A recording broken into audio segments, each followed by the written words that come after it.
Stabbed 12 times, paralyzed, always reminded. It doesn't get easier, I got stronger.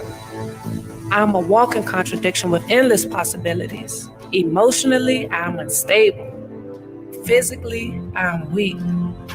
Mentally, I am strong. I am a wounded healer. It doesn't get easier, I got stronger. I'm love. I smell like home. I sound like my mama's prayers. I look like I'm sure. I see beauty in the struggle, grateful. It never got easier, I just got stronger. I'm choosing to be strong. Be a voice for those who have been silenced. Speak on the unspoken like a phoenix still I rise. It won't be easy, but you will be stronger. I'm here. You are here. We are here.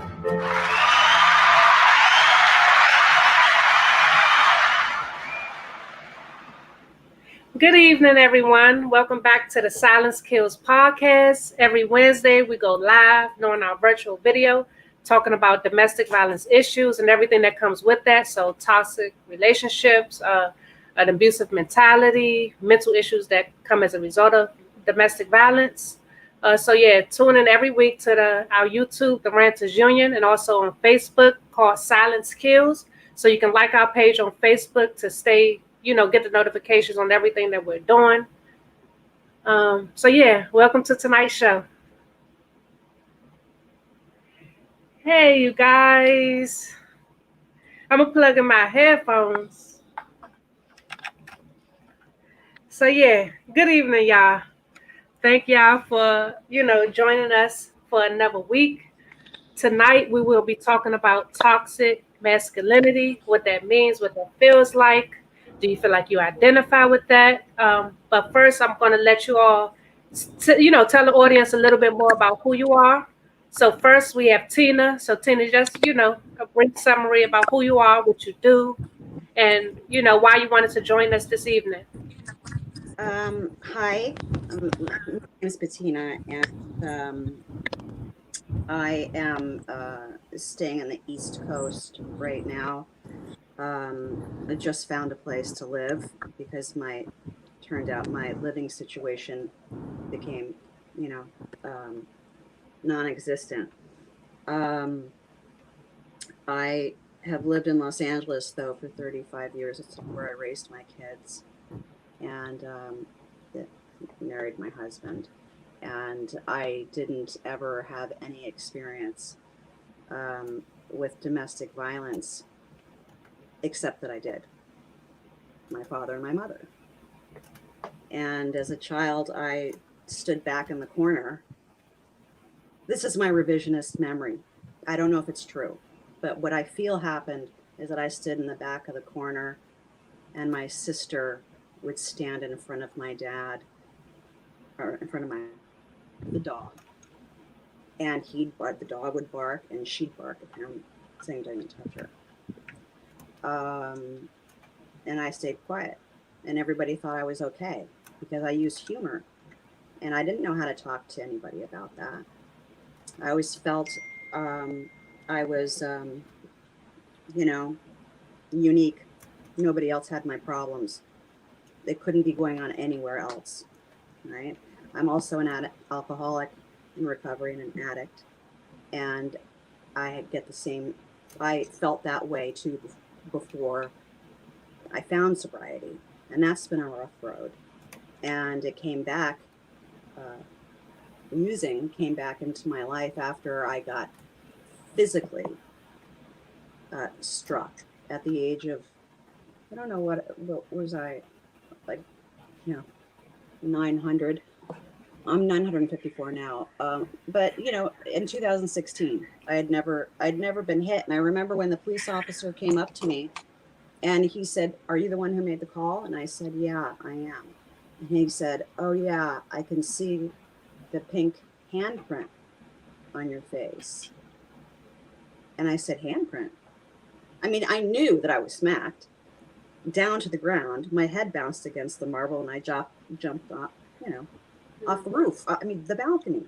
I knew, but somebody said it in words. I can see the red handprint on your face. And I said, no, you don't understand. Where I come from, we don't do this. A lot of women I've met here since I've been in Connecticut trying to get medical treatment. I also suffered great emotional and physical trauma, and I'm here getting help for that. I go into a brain doctor place every day for treatments because our brains are not only traumatized physically, like with Shehariah, I'm sure, right? You had, you must have had some brain stuff. Yeah, I haven't had to get surgery or anything, but I do have stab wounds in the back of my head, which kind of impacts my nerve damage, and I'm sure just the trauma itself that I went through, like rearranged the chemistry of my brain. So Yeah, and that's the trauma that I'm talking about too. I mean, I don't know, maybe, but what I'm getting treated for is my behavior that's changed right. when it first entered into my life, and I was so shocked and didn't see that it was right there all along. Hmm. My physical abuser hung himself almost a year ago. Um, and I'll go over that later when we talk about toxic masculinity. Okay. Yeah, yeah, that'll be a perfect time. Thank you for introducing yourself. Next, we have Prophet. Can you tell us who you are? Oh, but first, we have somebody said we have a comment from Mills Lane. Hashtag silence kills. Thank you for watching, Mills Lane. Okay, Prophet, can you tell us who you are? Listening because I am driving and just leaving the DMV dealing with family. So I'm gonna do the best I can for the next 15 minutes. She said my name is Prophet Matthew. I'm in ministry, and I met Shahira through different people and dealing with law enforcement. My background is law enforcement. So, make a long story short, through law enforcement, I was trying to integrate that with securing women and people in situations doing escort service and all that. I kind of tripped into it. God just kind of set me up in kind of handling domestic situations and protecting people in domestic situations. So now I'm just in the process of fine tuning that the vision that God gave me for it. Okay.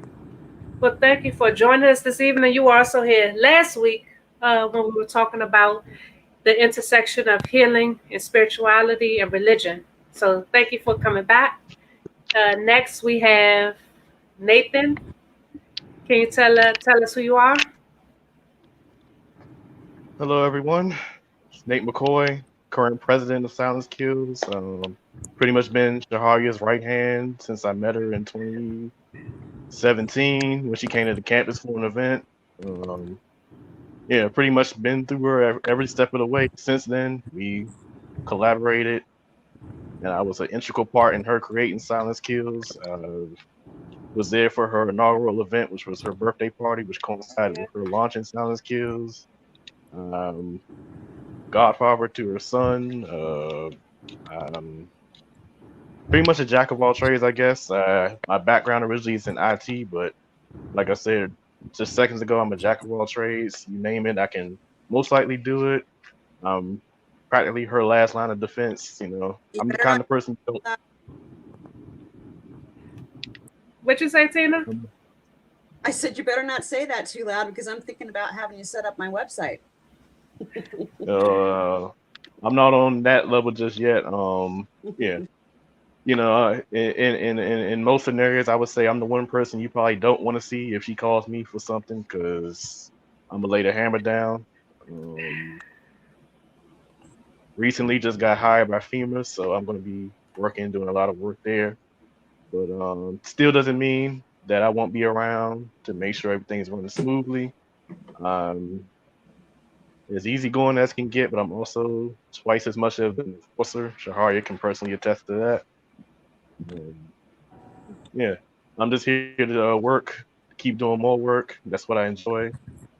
That's what I live for, to work and to serve the people. Okay.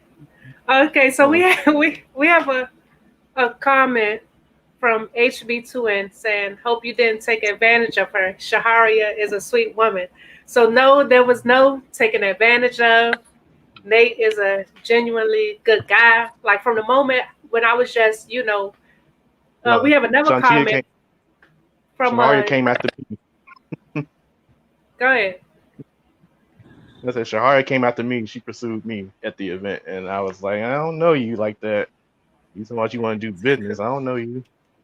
Right. So So yeah, I had to be. so basically during that event, I was, trying to get my idea out there for Silence Kills. I was trying to recruit people to join the startup meetings. And John Logic and Friends says we have a comment from John. He said he's a cool kid. I met him a couple of times. But yeah, so when I was in the really initial startup phases of Silence Kills, it was just like a brain baby.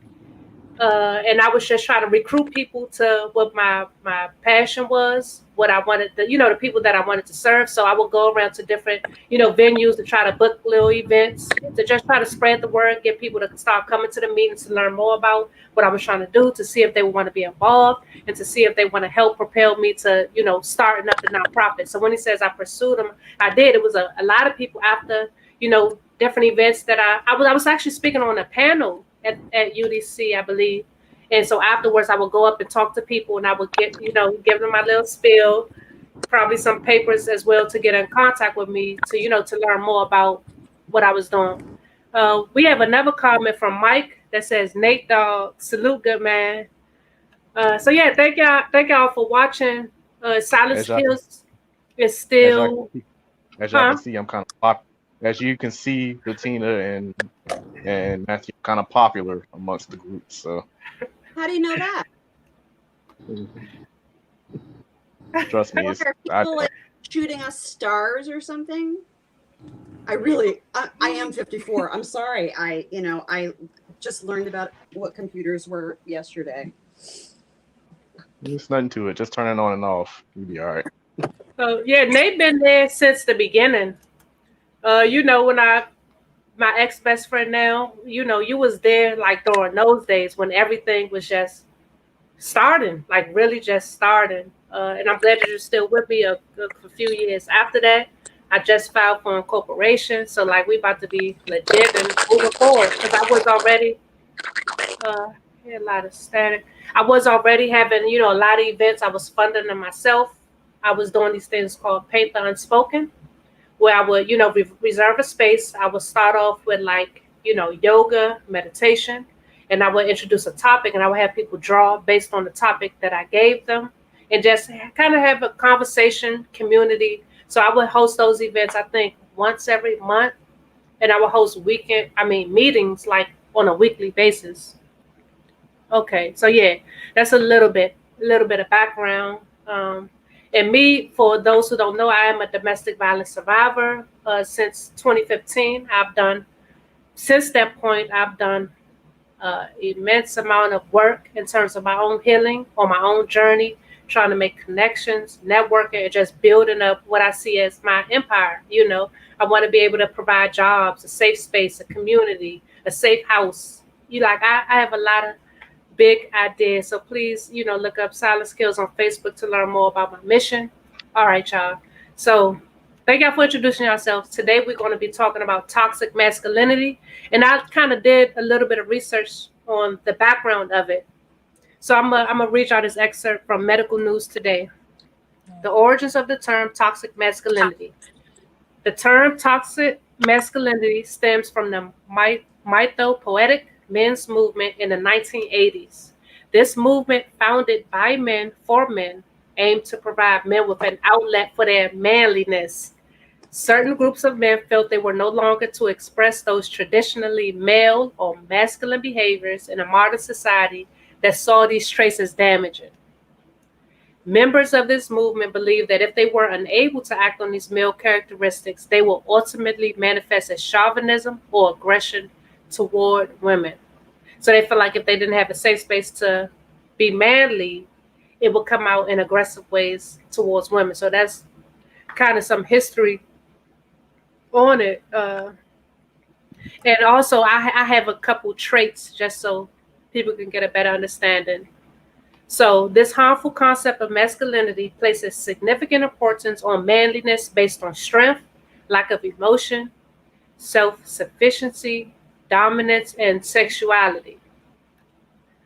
Um, one more thing. So, overemphasis of these traits may lead to harmful imbalances in someone trying to live up to these expectations. If a man, if somebody feel like you're not manly enough, I think a lot of people can automatically go towards the toxic masculinity, trying to prove up to that title. So, some of these examples include aggression, sexual aggression or control, showing no emotion or suppressing emotions, hyper competitiveness, needing to dominate or control others, a tendency towards or glorification of violence, isolation, low empathy, entitlement, and chauvinism and sexism. So we have a comment that just came through from HB2M. He says Fight Club. So do you mean this was like sort of a fight club for men, or that y'all were actually fighting? HB, let us know. Okay. So, okay, back to you all. I just kind of want you all to tell me, what does toxic masculinity seem like to you? How would you define toxic masculinity from based on your experiences? And we can start with Bettina. I told you not to start with me. You okay? You want me to start with somebody else? Research it enough, although it's a topic that really that I'm an advocator for, because I raised 2 young sons in a community that was very wealthy, and that has its own, there's greater chances of domestic abuse, sexual abuse, and toxic masculinity as well. Yeah. Oh my God. Yeah, and we had a lot of ball players in LA who lived up in that area. Oh, like NBA? So, yeah, I mean, the subject is so interesting to me because there are like so many rivulets that come off of toxic masculinity. Because I'm thinking, when you're describing it, and I looked that up too, I'm thinking malevolent narcissism. Because I believe, from my own experience, that these men were all extremely narcissistic, malevolently so. And then I think, but I loved them so much. They were so gentle, Right. Normally they are. So gentle. Normally they are. I feel like the more toxic a person is, the more nicer, sweet, gentlemanly they first appear. And they come in my case, this isn't about financial abuse, but they came in to save the day for me. Oh, poor Tina. Or even when I was younger, and when I was around 27 or something, I was the it girl, and I wasn't fallen in love with. I was fallen in love for, because it made him look better. I was the prize, and at a certain point, you're breastfeeding twins and you got a toddler on your back, and the prize becomes someone else. And they showed up on my computer. How funny is that? And they looked like me. And I put up with it for years because it was so slow. It was so slow. And I was concerned about the way that that he was with my sons. Because he's a ball player, and there's that talk that you just do. It's natural, and not everything should be wrong. I mean, it's like everybody loves to hone in on one subject, like the female journalist at the Monday night football game who was dressed in leather, right? And she says, you are a misogynist. I can wear whatever makes me feel good. And I'm thinking, you know what? I don't believe that. I think that you're doing us a disservice. I think you are doing us a disservice, and I think you're being exploited by that station that you work for, so to keep the viewers from getting up from their seats. Hold So on. no, So you why do know, you feel like she was being exploited? Because of what you think they had her wearing? well, she chose to wear that, and I think we have come so far. Um, there weren't female journalists when I was growing up. There weren't any. I mean, we didn't even have that whatever women's basketball. You know, I remember when that came on the scene Wow. with UConn. Um, Women fought hard to get us to where they have the opportunity to work off of. They didn't put in the blood, sweat, and the tears. They didn't have to really work for it. Like there's an African American sports journalist. I think she had breast cancer. She's very famous. Uh, You guys I'm know. not sure. I don't watch sports. Oh, well, I don't either, but I happened to be walking through the room and I walked into the room and I said, "You're not doing me any favors." You know, I mean, that's fine if you're not on national TV with a national audience with kids watching, because what kind of example are we giving that she made me feel like she was dumbing us down and she was putting us in a worse position than we were. How are you going to get taken seriously when you're wearing this hot outfit, you know, that you should be going to a rooftop party in LA? You know, I mean, it was a I, great I, outfit. I just didn't think I, it was I, very.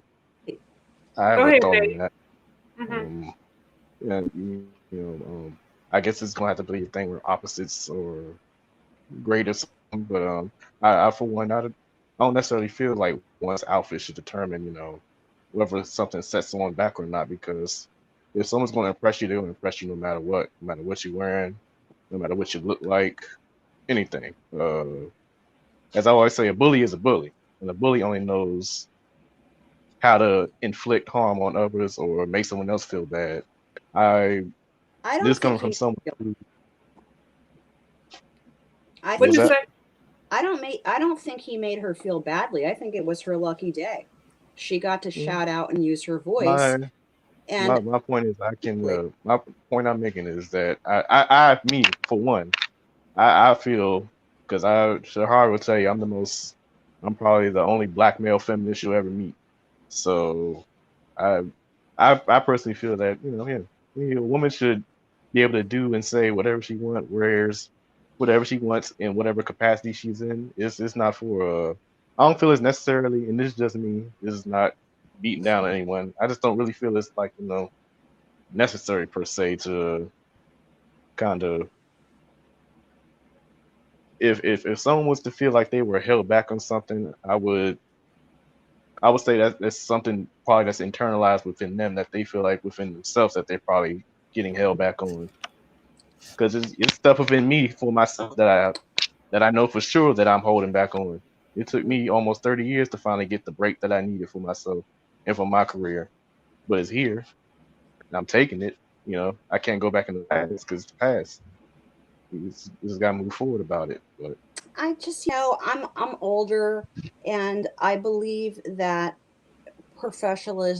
professionalism um, should be revered in the workplace because you're representing a large group of people. I mean, she's given a responsibility, whether she likes it or not, um, eh, to show that we're not just tarts. You know, I mean, I would never go into a job interview, and would I want a job if they saw my cleavage? You know, I would keep my cleavage covered up. I say to my daughter, she's got a hot body. You know, I know you're not listening to this, Lucia, anyway, so it's fine. But, she puts up pictures on Instagram, and I said, I don't know, you want to work for the FBI? Might not be a good choice.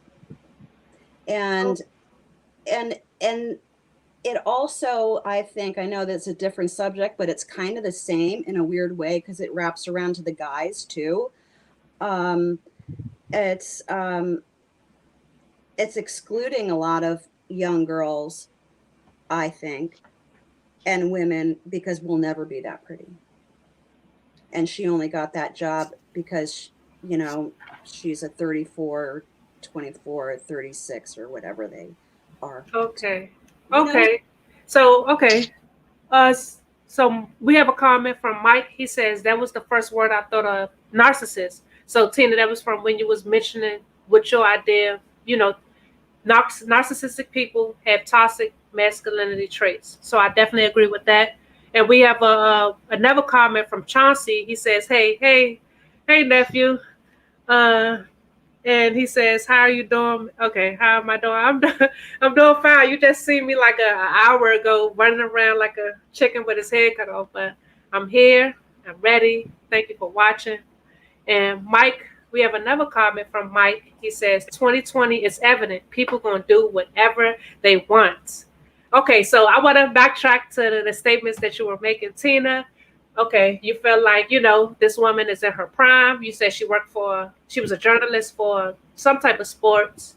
I And think you it was, said, I'll add, okay, and they but may have hired her because of her reporter. measurements, so her boobs, waist, hip size. So, and you feel like she wasn't being professional by a leather outfit that she had on.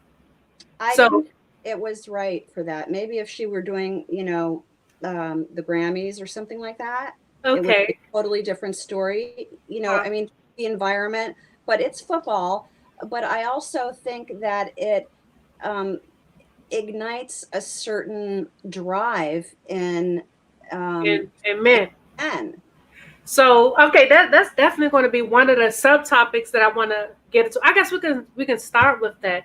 So, the way that she was dressed, her measurements, her being young, uh, you said can ignite the sexual drive in men. Well, So we hold on 1 second. We have a comment from Mills Lane. He says, I first heard about toxic masculinity when the college daughter came home talking about down with the patriarchy. Tell us more about how she was, Mills.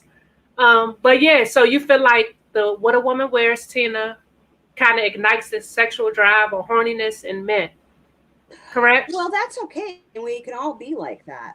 But I think when you're in a huge public forum like that, we do have a responsibility to behave a certain way. Like there are certain ball players who you'll always see in a suit afterward, you Yeah. know, after the game. They will dress up. Their mothers taught them that to be respectful. And I just think there's something about respect in all of that. And I don't think it's helping women get any further or getting taken seriously like the women journalist who opened the ground.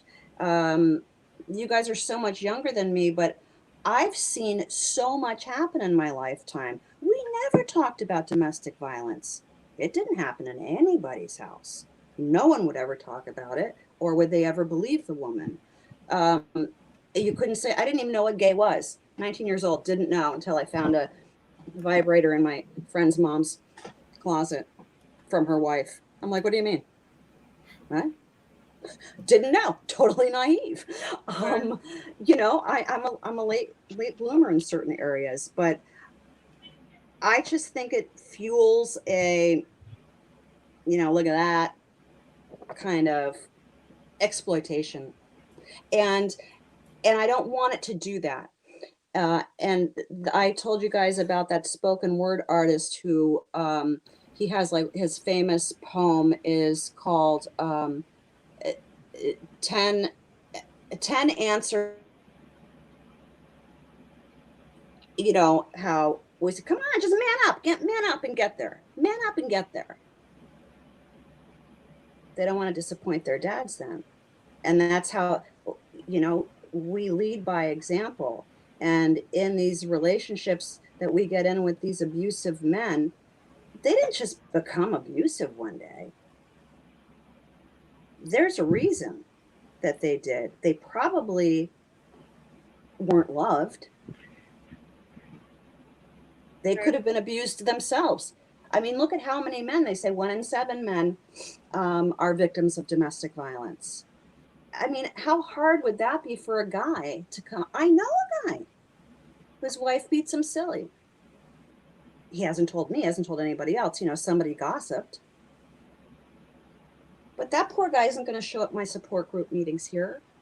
Right. A lot of men wouldn't because, first of all, a lot of men are not believed when it comes to domestic abuse. So that's probably one of the main reasons why they don't come forward. Two, they probably feel less of a man. They may feel weak, ashamed, and a whole bunch of other, negative things when it comes to a woman or another man being abusive to them.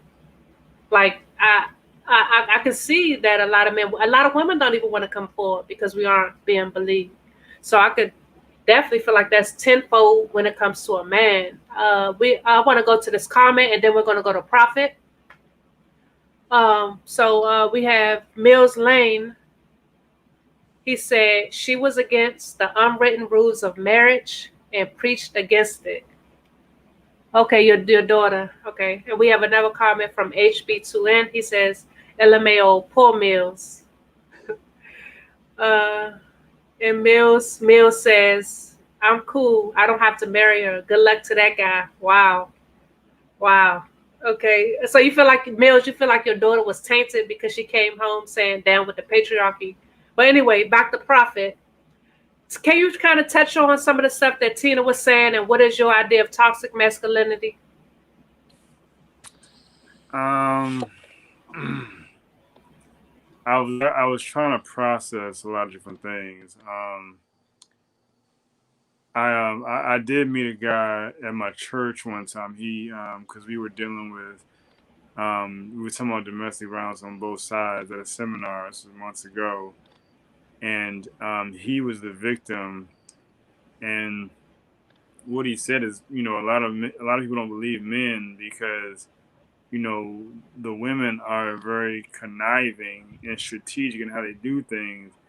And he said his ex-girlfriend or whatever would, it got to a point where she had the judge and police in the area believing that that he was the aggressor.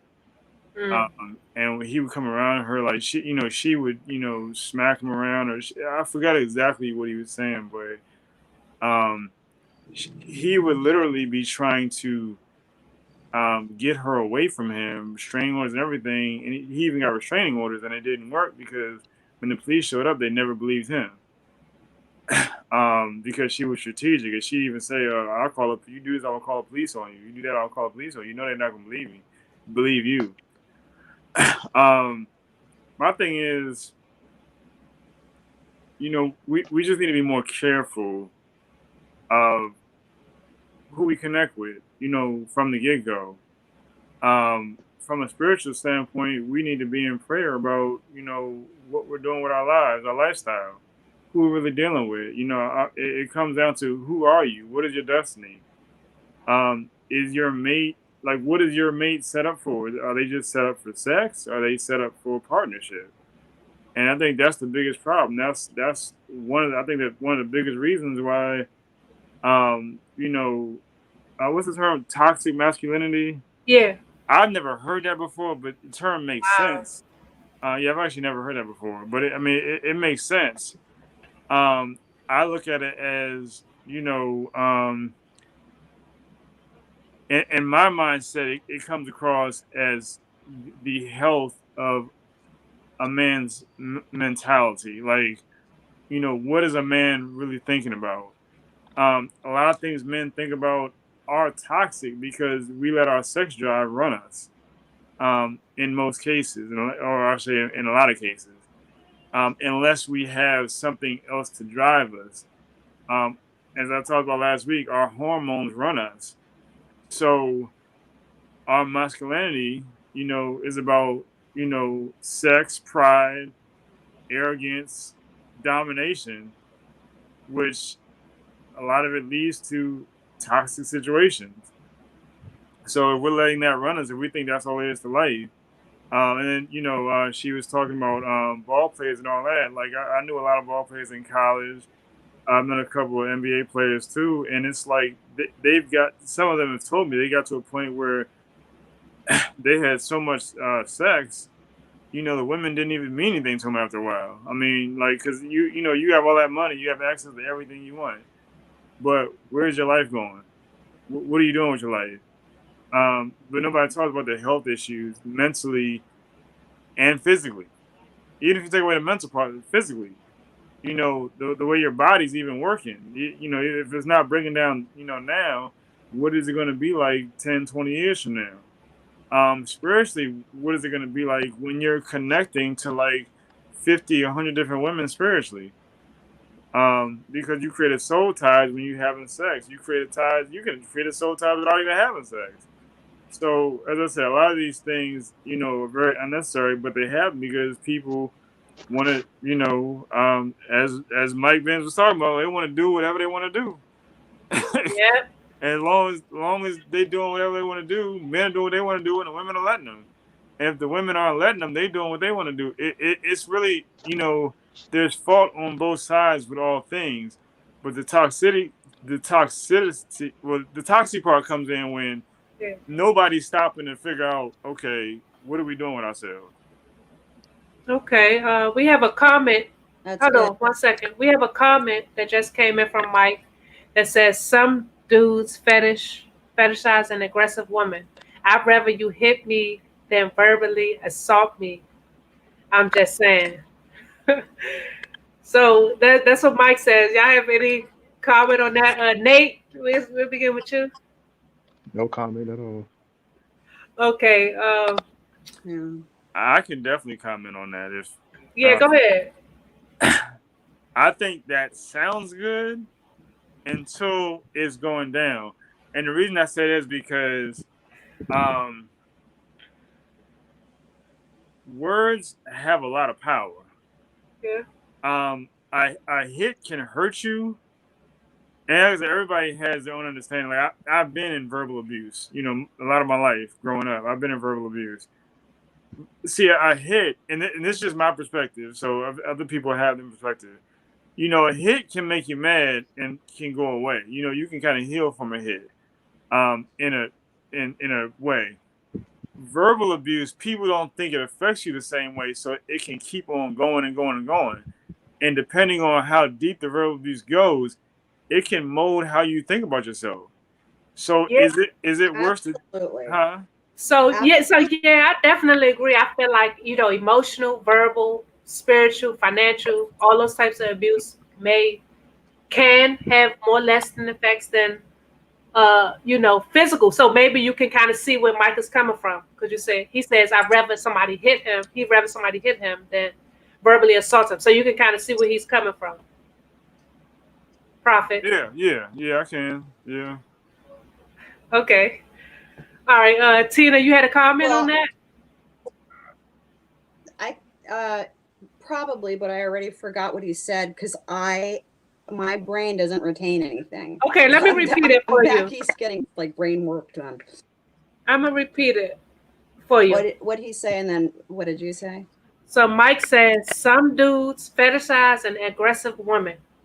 He says I'd rather you hit me than verbally assault me. I'm just saying.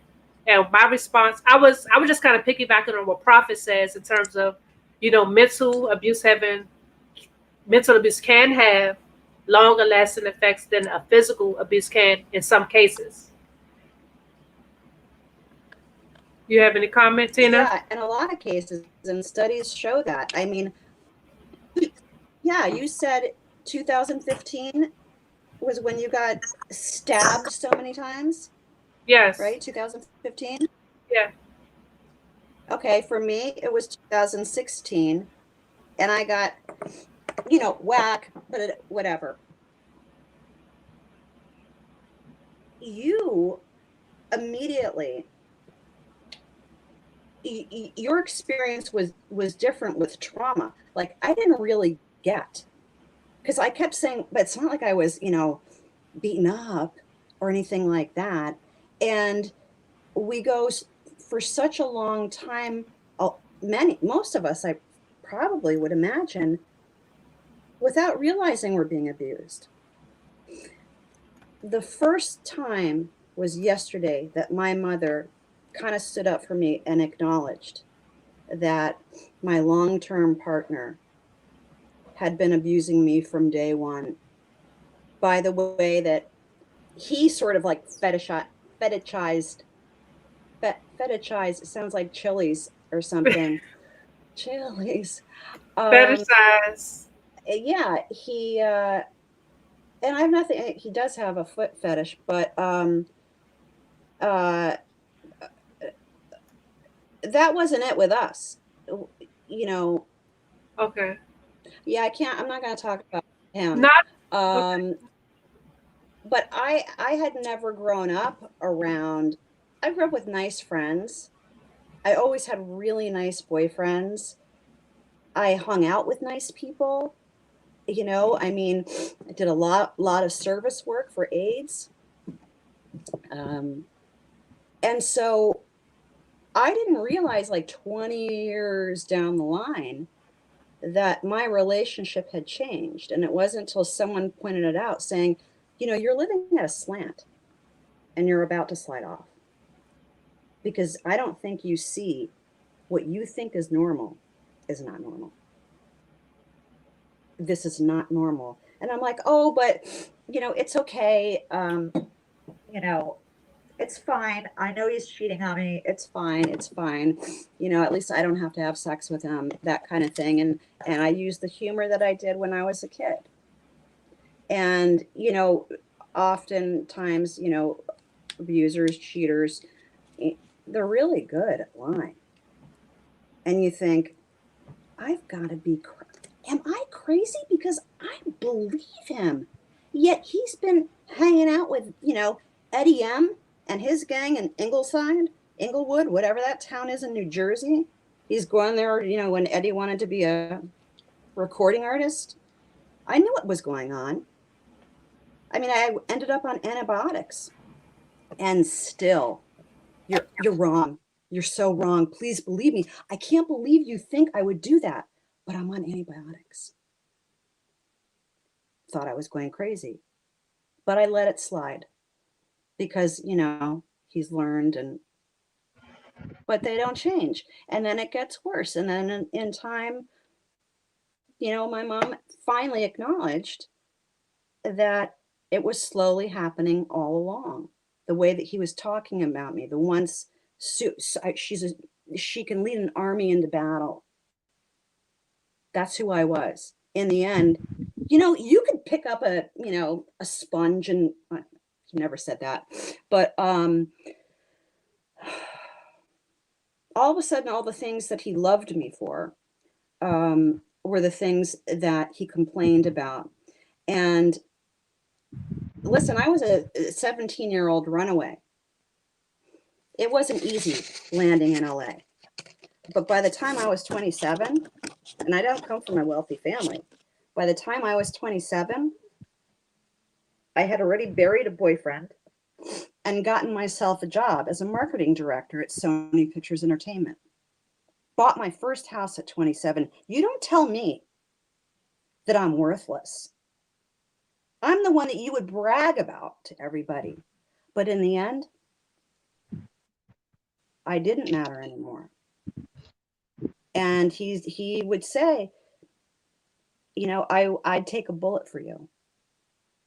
And when he took the house and, or we lost the house and all that kind of stuff, and I know his family is probably watching this tonight, I was like, well, you didn't tell me it was a Nerf bullet.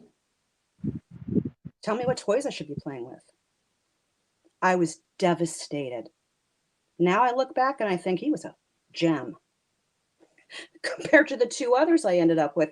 And about you, you're so resilient. You should have been dead. And you came back and you immediately got into action, which is, I think, why you are who you are, and people are so drawn to you. It has not been like that for me at all. I mean, the first time I spoke out was with you. I've been ignoring the trauma that I've been living with. blaming my depression on lost boyfriends or a failed marriage, or I don't have the nice house and nice car anymore. I didn't realize it was trauma.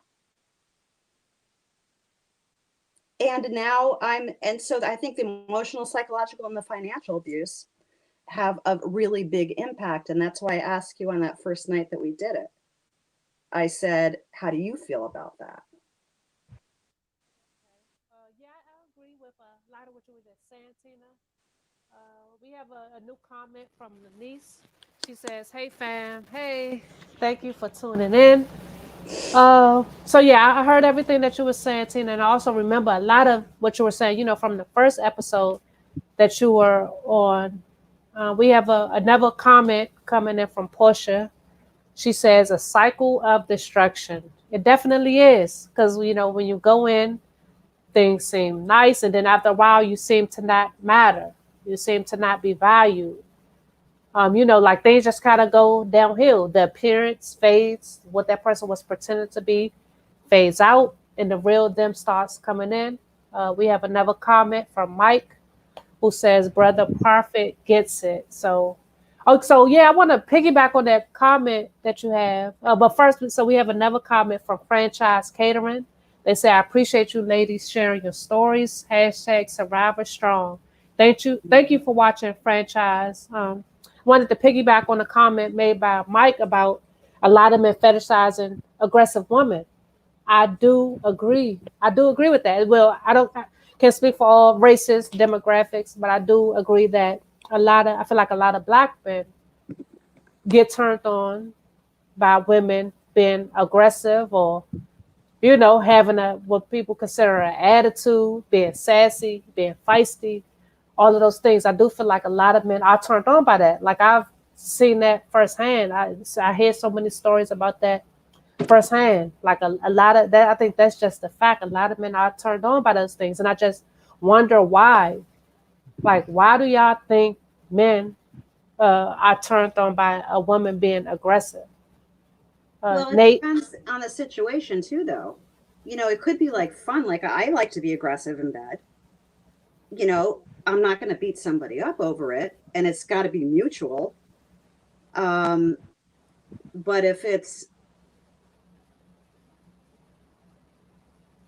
if there is intent, it's the intent behind it. Okay, And if so it's dominance, like intentional dominance, but if it's one of like play dominance,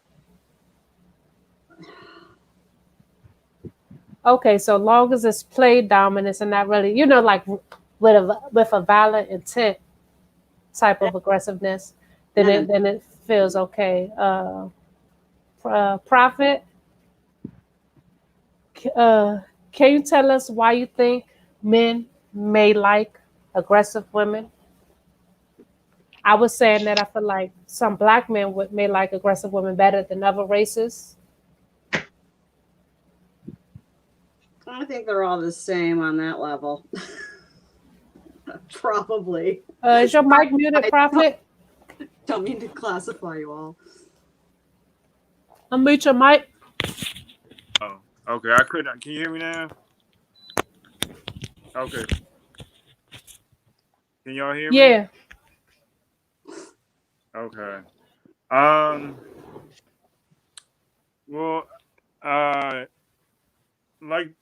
a part of what Bettina said, I agree with. I think that I don't know. I don't think there's anything wrong with aggression, especially like I'm married, so we do all different things. I think it's about understanding who you are, understanding your mate, understanding your comfort zone, understanding what you like, and just knowing how far to go. I mean, a relationship is all about having fun, however that fun is. As long as you're not hurting the person, it's all about having fun. You got to have excitement to keep, I'll say your marriage going. I'm not going to speak on a regular relationship because, people having sex out of marriage, I don't believe in that.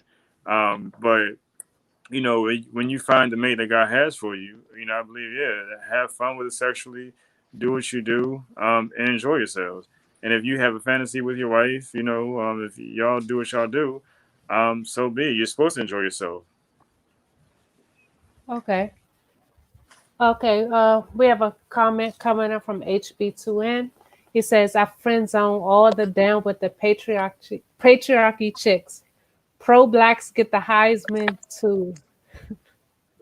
I don't He understand also, HB what. I don't also get what. says, black men only date aggressive women because they remind them of mama. Oh no, That Barney, does So not sound right at all. you said no. that does not sound right, I Prophet? don't Why know you say where that? that. Black men only like aggressive women because it reminds them of their mom. Not I, yet. I'm trying to So process let me that. let me say a comment first, then, and then we'll go back to you, Prophet. I do feel like a lot of black moms are aggressive, just plain and simple. And then on a second hand, I study psychology. I want to be a clinical psychologist.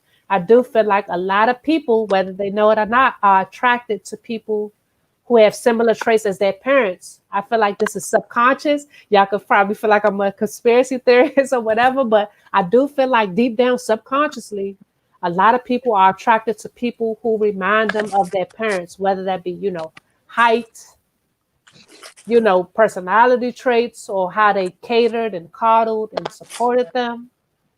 It's true. It's statistically, So there's that may women. go hand in hand with that comment that says aggressive black men like aggressive women because their moms were aggressive. But it could also mean that because their mom was aggressive, they didn't just go for anything. When it comes to their other dating partners, that could also mean that they stood on what they believed in, didn't take no mess as other people put it, or anything like that. So I feel like it could go a couple different ways. We have another comment coming in from HB2N. He says they don't want to admit it though. I can't mess with a broke chick because my mama was never broke. Prophet, I think you had a comment. I'm Tony's sitting over here laughing too.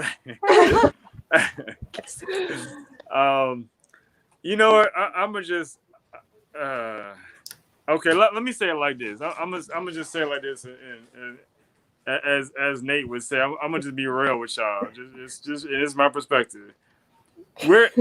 I think we're looking at because it's funny.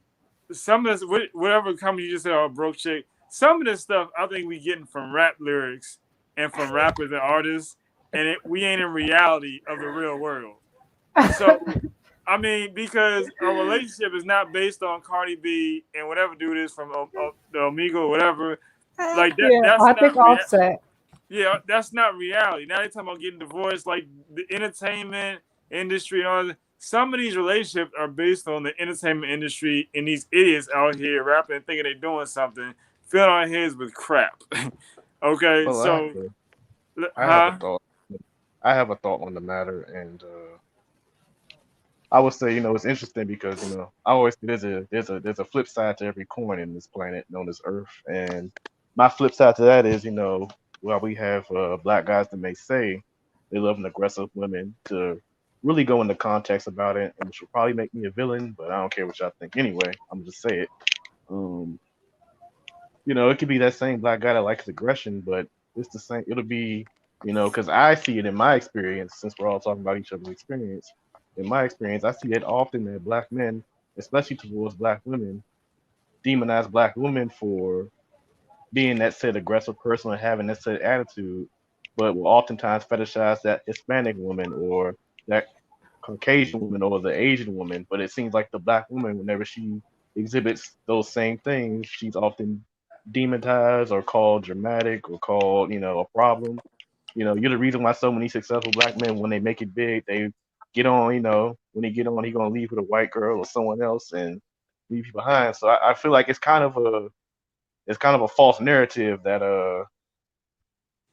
for me, I think it's kind of a false narrative for guys to say they look for or like a certain thing, but when that very same person who's of the same tone as them shows it, it's an issue. But when someone outside does it, it's almost seen as the fetish. A black woman can curse you out 10 times in a day, and for each time you get pissed off, but a Latina woman goes off on a kind of Hispanic language diatribe, and it's like, oh man, great. So that's just my take on it. There's kind of a lot of hypocrisy in some of the things and some of the statements people make. I for one don't really go for a lot of stuff like that. Like if you're gonna be authentic about who you are, be authentic. I proudly say that, where have I been outside my race? Never will I be. Never have I been with a woman that was under 150 pounds, and never will I be. I'm a chubby chaser, the black chubby chaser. That's who I'm is. That's what I like. I'm not changing that for nobody. Yeah, he So definitely is a chubby chaser. Every other post is a BBW, or he's saying how much he loved cake, and they do too because they BBWs. All right, can I say something real quick? Yes, go ahead. Okay, because I was just reading a comment from somebody that said, "Prophet, stop it. You don't listen to Stop rap." it, fam. So Josh says, "Prophet, stop it, fam. You don't listen to rap." And I'm trying to figure out where that's coming from because I don't think anybody really knows I listen to. But first of all, I grew up on Tupac and Jay-Z.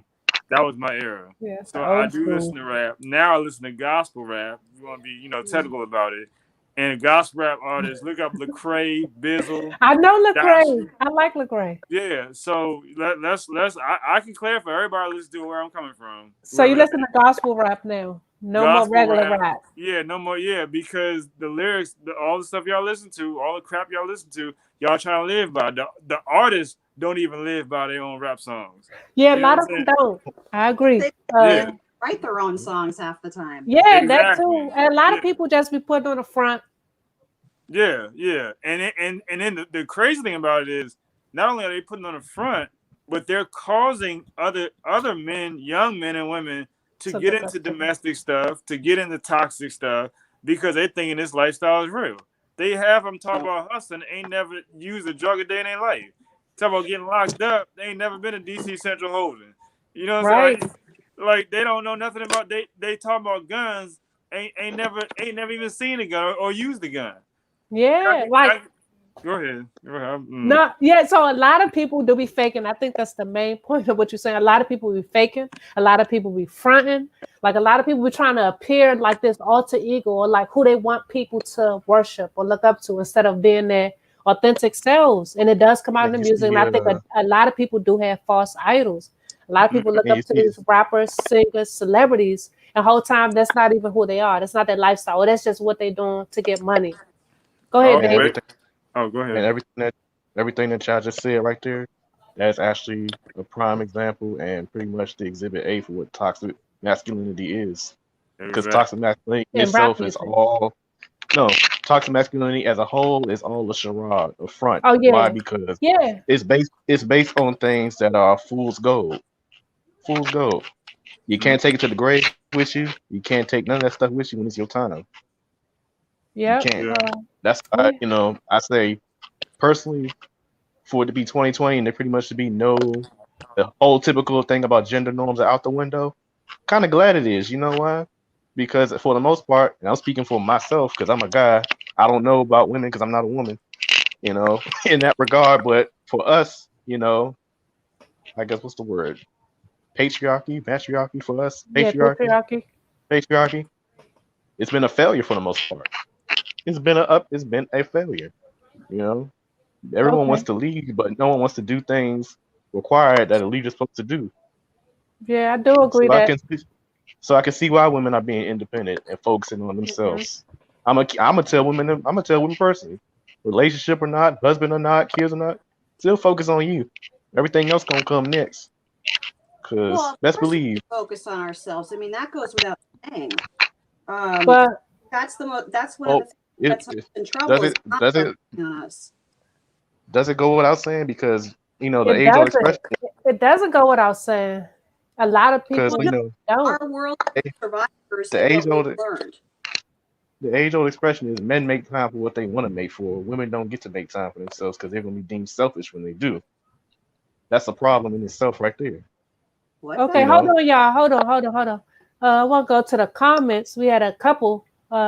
Franchise Catering says, Lecrae is the only gospel rapper that people know. So on that comment, and he also said, shout out to Uncle Reese. Um, and he says, Prophet, Mills Lane, a comment from Mills Lane says, Prophet, do you know about the cross movement? I don't even know what that is. But anyway, back to Lecrae. That I think that is the only gospel rapper that I know by name, even though I've heard other gospel rap songs. Like So you probably got a point there. Lecrae, that must mean he make good music that appeals to the younger people. But okay, we have another comment from Portia Bass. She says, I wanted to comment on the NFL story. That leather jacket was not cute. Sorry, just not cute for Huh? TV, cute for going out though. So I have not seen this leather jacket. So I would love for one of y'all I mean, to show me what I don't know. this I leather got not. outfit was. I thought I pretty much know who she's talking about because she's known for being pretty extravagant with her outfits, but she's very accomplished in her What's her field. name though? I think her name is Josina Anderson, if I'm not I gotta look mistaken. her up. Is she a black woman? Yep, and she's actually from the area too. Oh yeah. Mhm. Okay. Yeah, I gotta look this up because y'all going on her, and I She's don't like that. yeah, I don't like it either because I'm actually that's my darn crush right there. One of my crushes. Oh, she Oh yeah. must be a BBW. I gotta definitely look her up No, now. he's not. She's Oh, not okay. actually. Oh wow, She's she not made the cut. barely. But anyway, that's neither here nor there. This ain't about me. Can I Anyway, answer my comments? Yeah, go ahead, Prophet. Before we go into the next comment. Okay, Oh, yeah. she's too skinny. Huh?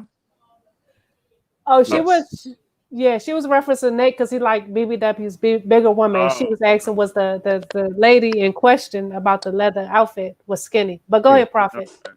Yeah, so to answer the question of cross movement, actually cross movement came out in around 2000 or so when I first got ministry, and I met them, seen them in concert at some Christian conferences, and I met Ambassador when he was preaching.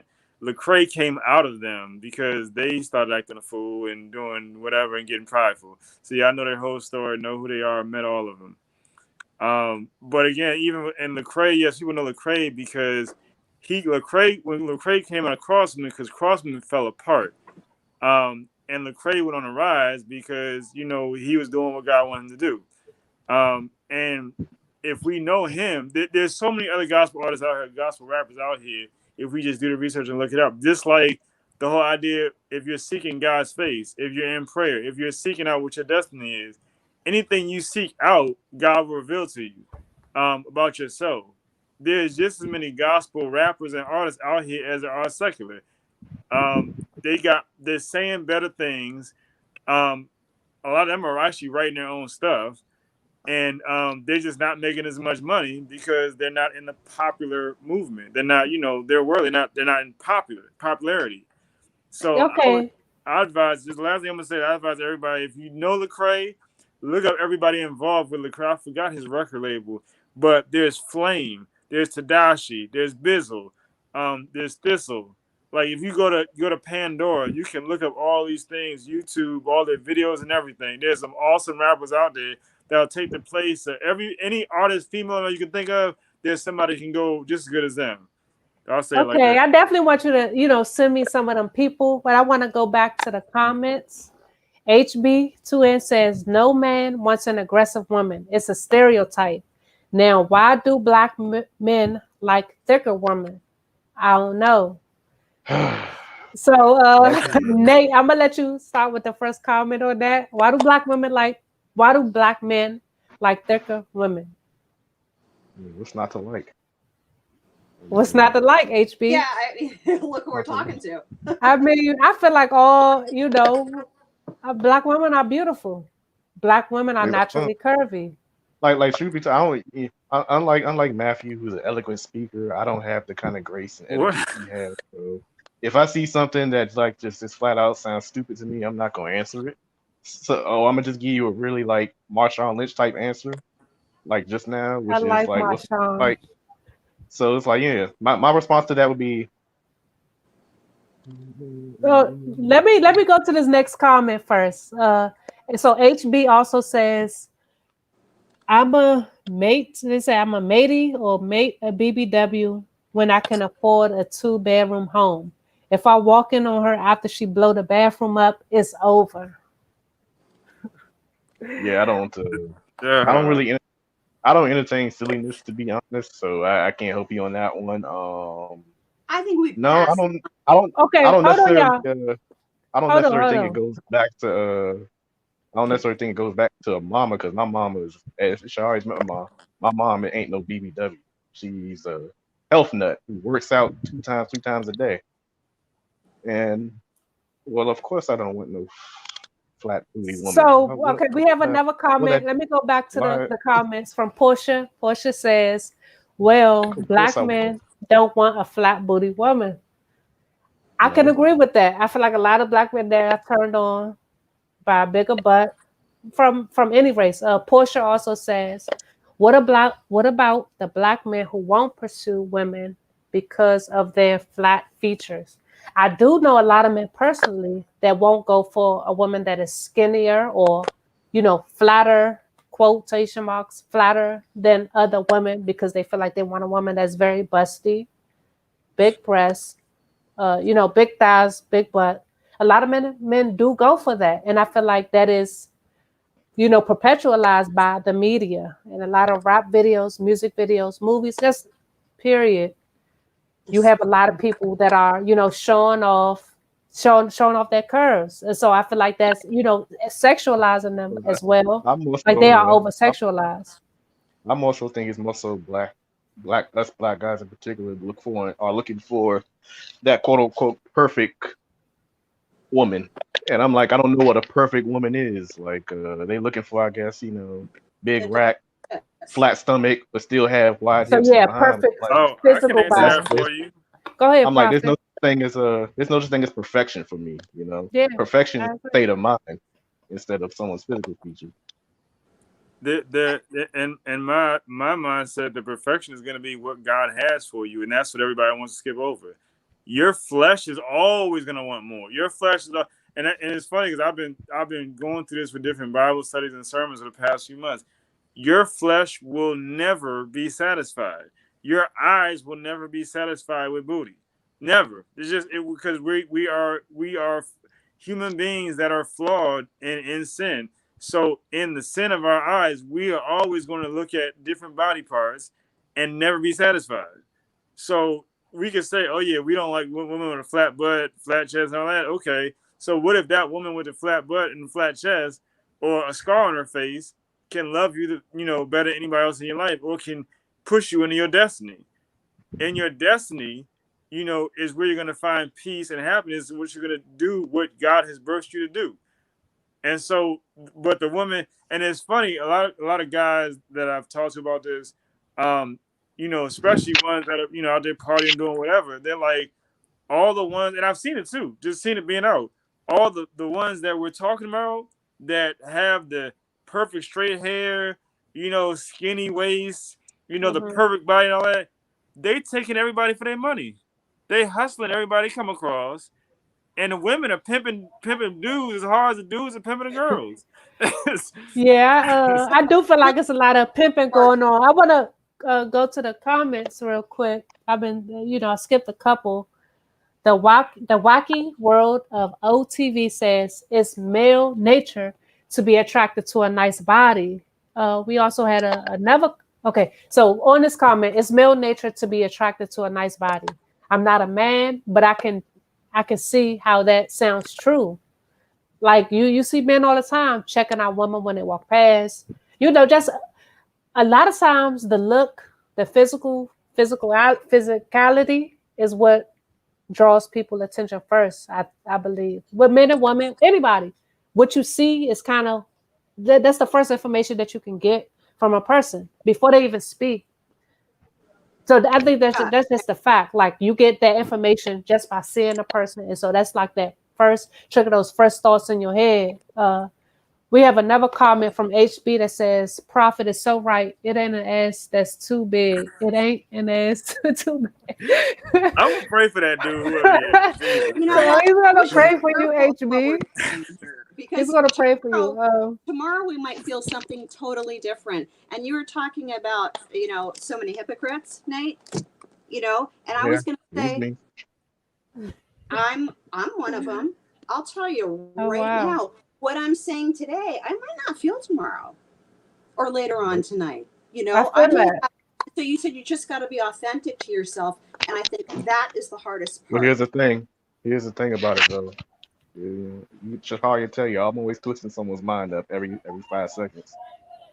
Even through that though, by admitting that doesn't make you through your own admission though, that doesn't make you a hypocrite because what makes Mm. a hypocrite is the person who denies it still in the end that they're this person. When you're upfront and you're honest about that, there's nothing hypocritical about that. You can sleep good at night at all times. You know, I tell people all the time, I'm not a I'm nice having a hard time. guy. I'm not a nice guy, but I'm not a bad guy. I'm not the hero or the villain. I'm myself. And that's what gets me going every day. I'm not painting any pictures. I'm not kissing no babies. But at the same time, I'm not gonna if I'm out with Shehariah somewhere and it's me, her, and Michael doing something, nothing's gonna happen to her while I'm around. That's simple as that. I don't have to exacerbate it or go any further details about it. It's just simple as that, cut and dry. And so, yeah, Yeah, I as long as definitely know and believe and seen that firsthand. I want to go. So thank you for that, Nate. Thank you for being my ride or die. I know you will always be here for life, even whenever people go. But I want to get back to the comments. We have another comment. We have one comment from Mike. He says, "Our women are naturally thick. We are accustomed." I definitely agree. Portia Bat says, "Mike, you know some flat booty black women. Come on now." Yes, there. I And then hold on, even wait one why. second. Josh says, "Don't stereotype nice bodies profit." Okay, Okay, so he How, so just hold messing with on, profit. wait. So He just on messing with Mike's profit. That's comment, all. the first comment that I just read, I do agree that we are accustomed, like we're accustomed to naturally thick women. If you look at your average black woman, they are curvaceous. That's just plain and simple. Other races I feel like aren't in terms of percentiles, I feel like black women are some of the most curviest. That's not talking about pounds or weight, body type, not just in terms of curve, big butts, big breasts. Like we all know this. I think we would be lying to say that a lot of black women don't have big butt, like those types of bodies, very curvaceous types of bodies. Well, I think we all know that here. Anybody disagree? I think we're stereotyped You though, think? because I think there's too many exceptions for everything. And what Prophet was saying before about, their ideal of having this particular type of women's body, and I don't know if this is true for other women, um, but for me, yes, there are I have certain types, I guess. I don't know what they are because every single guy I've had long-term relationships has been totally different physically. And I just am really turned on by intellect and how well read they are. And if we can, talk about shit together, and that man that you were talking about may not think that chick who's sitting over there is his type at all until they sit down and have a conversation and he says, I'm going to marry that one. So yeah. Okay. because we have a certain type, um, doesn't really mean anything. You know, typically what I've ironically found though, a lot of people that have had these certain types, they end up. We all seen it before. I'm sure you've seen it, Bettina. They end up marrying the exact opposite of what they thought. The exact opposite of what they thought their type was. Because it ends up being they thought their type was that, but it turns out it was the complete opposite of whatever they thought it was. Typically, Yeah, from what I've seen. I'm always curious about two people like her and him, but if it works, it works. I mean, you either have that chemistry or you don't, and you know, I just don't want me to be fat. That's what. Okay. So Tina is basically saying that, when a person sits down and get to really know a person, their physical bodies may not matter as much as the mental. Basically, your mental is what should attract a person. We have another comment from Antoinette that says, "Peace." Hey, Antoinette, thank you for watching. And HB says, "I got a feeling profit sex life is healthy. I got a feeling profit sex life is healthy. Probably got a blessed sex swing." Do you have a Yashua blessed obsessed with sex swing? Yes, indeed, and a beautiful wife to go with it too. Oh yeah. Yashua obsessed Yashua obsessed with profit a bit much here on these comments. I'm I concerned mean, now. they really are. Uh, so I don't think Ask me they're some questions. obsessed. I don't think they're obsessed. I just Ask think me some. they're too engaged. I'm kind of But jealous a yeah, little bit. yeah. Ask me some Please questions. ask Nate some questions. So we have another comment from the wacky world of OTV that says times are changing. Other races of females are eating their cornbread and getting those black girl curves. They're buying them. Oh, oh hell. I don't know what that silicone pad looks like, but Yeah, I'll be back in like 2 minutes, okay? Like 2 minutes, but y'all can still keep talking. 2 minutes. They can you're gonna be okay. they can do whatever they want, but it'll never be the authentic thing. You know. I don't know what's so hard about being yourself. So Well, trying to that's What do you constantly mean? Who being advance themselves? You mean yourself. you're saying other people have a hard time being themselves, that they put on a show for what? It's almost Friends? like an obsession almost, you know. The yeah. same, you know, Malcolm X once said, you know, the most demonized and dehumanized person on the planet is the black woman, but yet at the same time, that same black woman is obsessed almost by any and everybody for how they physically look. And it's Oh, just for me. I know it you mean sounds harsh, but you know, comment No, here that's real. on her body over there? yeah, it's like it's harsh, but that's a unfortunate fact, and I won't speak on something unless I don't speak to other people about it. And I know it's a plenty strong undercurrent of black women who feel the exact same way. The most disrespected woman on the planet is her, but yet her body is it's always the body, her body, her body, her body, never anything else. You know, so that's why it's kind of like it's yeah, yeah, yeah. It's like a blessing and a curse in its own way because Like you know, you're you, yeah you Bettina can wear the same outfit for a job interview or to her job. Black women can wear the same outfit as she did, but yet hers will be seen. Bettina's will be seen as professional, while the more curvaceous black woman is going to be seen as a something that should be at a club or something. Really? hmm You should it be at a club? I know it sounds crazy for those who Well, it it's wasn't also not something you, no, but but that it's was my true first out there. reaction. It's true.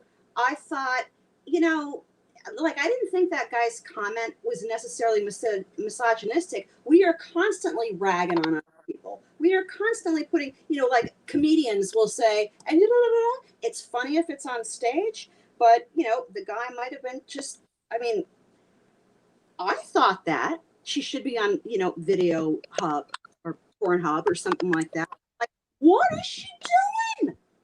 What is she thinking? That's not the place. But that's how you sell beer. And that's how we have toxic masculinity. Because that's what our young boys are watching. They're hearing their dads talk about that chick. I just don't think that she does service to us. And I'm so sick of the double Well, standard that women put it on sounds ourselves. well, to that I would say that's definitely more so. Yeah, it could be a double standard, but also say it's something more internalized than within us individually. Then. If we feel a certain type of way about certain things, I would say that's something definitely more internalized within. Like, do you feel like if you had won that, would you feel the same way if it was, how would you feel if you were the one wearing that outfit, but yet on another podcast or forum, we were probably talking about you in the same light and you got word of that? Wait, You what? probably If I wouldn't get word. it matter it what I'm talking about is where you're wearing the outfit. And this is her job, and it's really hard to become a journalist and get hired. It is. So Here's now the they're thing. getting hired because of the way they look. Well, not necessarily because of the way they look. She's very qualified. And once you got in the job, and once you got in where you fit in, and once you proven to be excellent in your job, you get promoted, getting raises, you're getting leverage.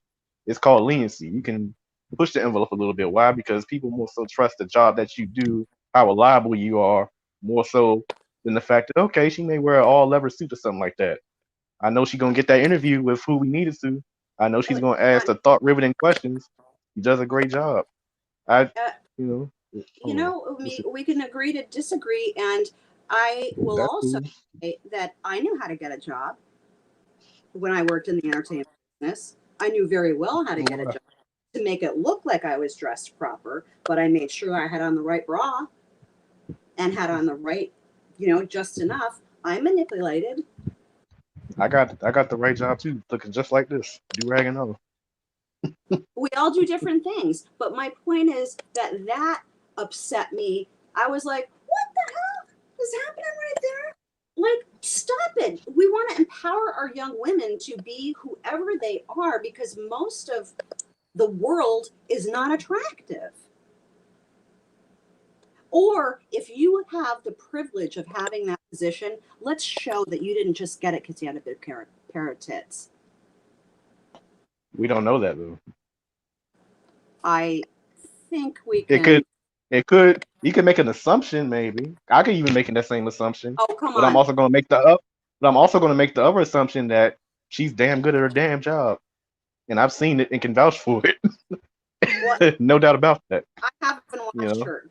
What I saw was like, and that upset me, because the women's movement has come a long way. Don't backtrack on it. It just doesn't set a good example for our young girls. And then they walk around, like, I see pictures of my daughter and, wearing this top. And I'm like, what are you doing? I mean, you get pissed off if guys whistle at you, then don't be walking the streets of, like downtown Chicago like that. Okay, wait. All right, y'all. Wait. I want to get to the comments before I make a comment, because like I said, I'm back now.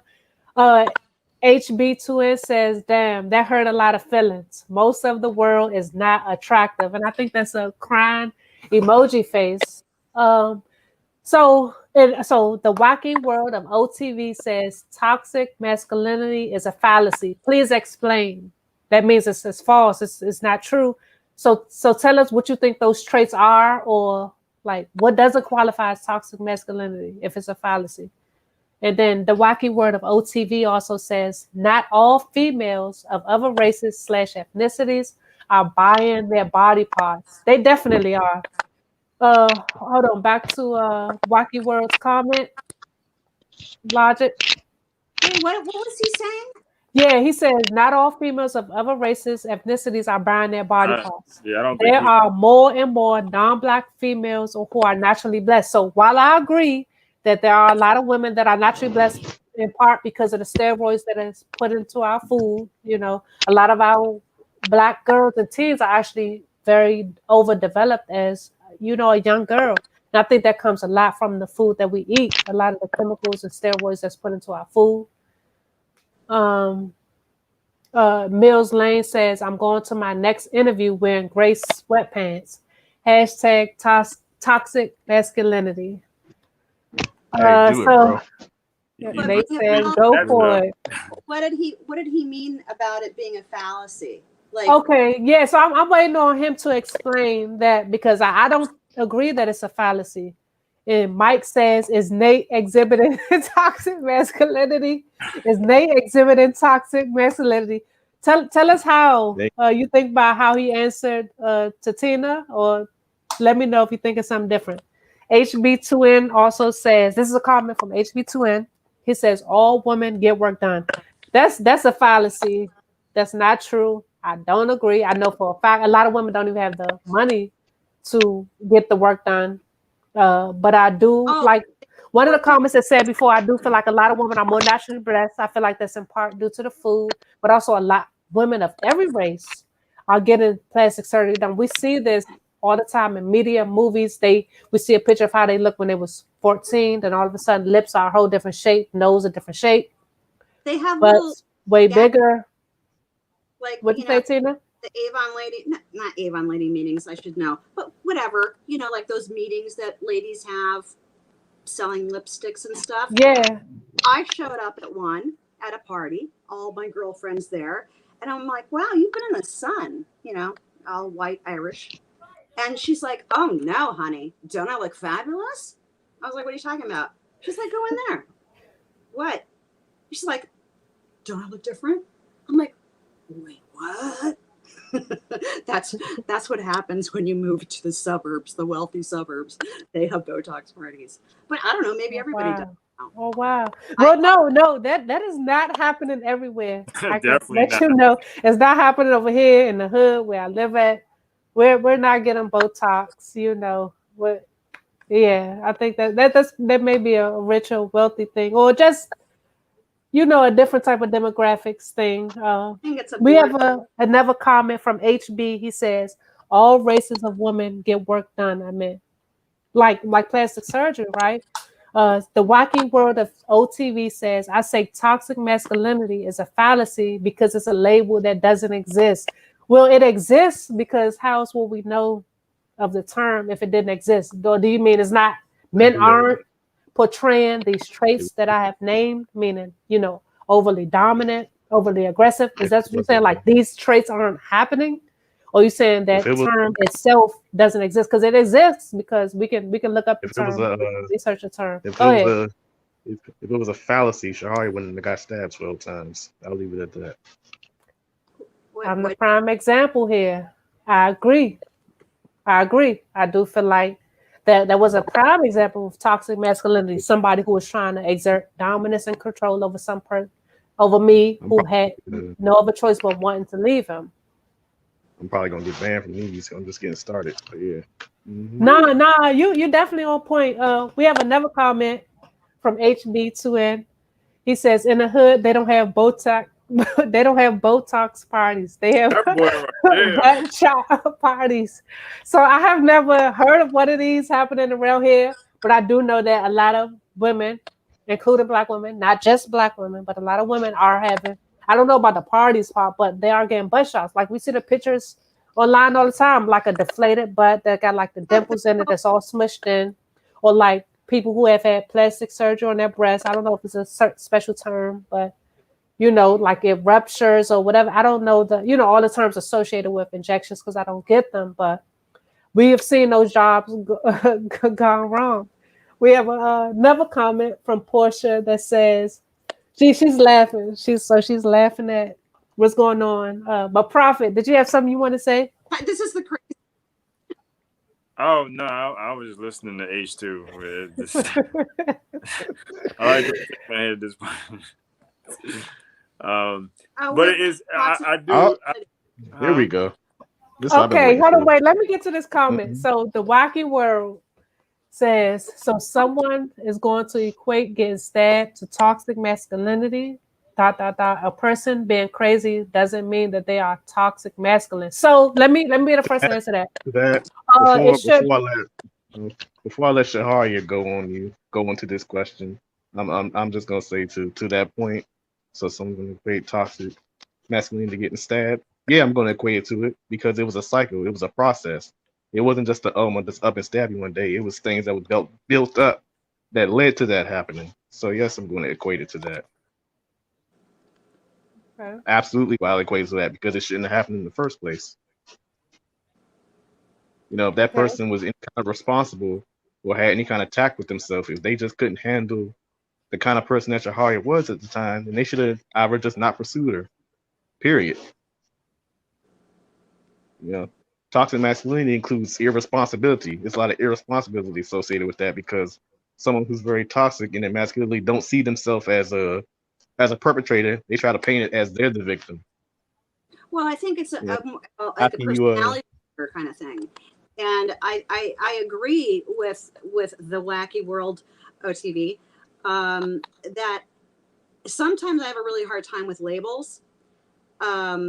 What we use and what we don't. Like when I first met Shehariah, and she's all about being a survivor. I am a survivor. And I was coming from another perspective, and I was saying, I get it.